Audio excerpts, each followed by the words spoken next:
फळबागा असतील त्याला बाजारभाव कोसळल्यामुळे त्याचा खूप तोटा झालेला, त्यामुळे शेतकरी अडचणीत आहे. काही निसर्गाचा स्वभाव तुम्हाला माहिती आहे की पाऊस हा पडतोय, पण एकाच दिवसात वर्षात पडेल एवढा पाऊस एका दिवशी पडतो, त्यामुळे शेतकऱ्यांच्या वडे नाले नद्यांना पूर येतोय. त्यामुळे शेतकऱ्यांचं नुकसान हे खूप मोठ्या प्रमाणात झालेलं आहे.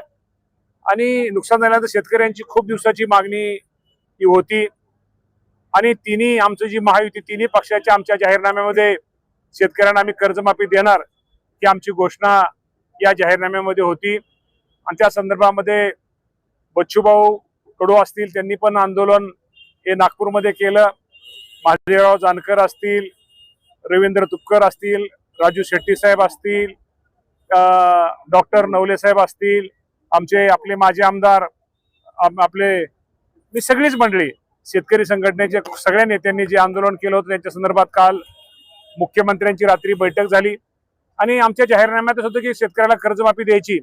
त्याप्रमाणे या सर्व नेत्यांच्या समोर चर्चा झाली आणि या सगळ्या शेतकरी नेत्यांची पण भावना त्यांनी ऐकून आम्ही सगळ्यांनी घेतली आणि मुख्यमंत्र्यांनी कालच रात्री जाहीर केलं की या संदर्भात एक शासनाची कमिटी ही आपण तयार केलेली आहे.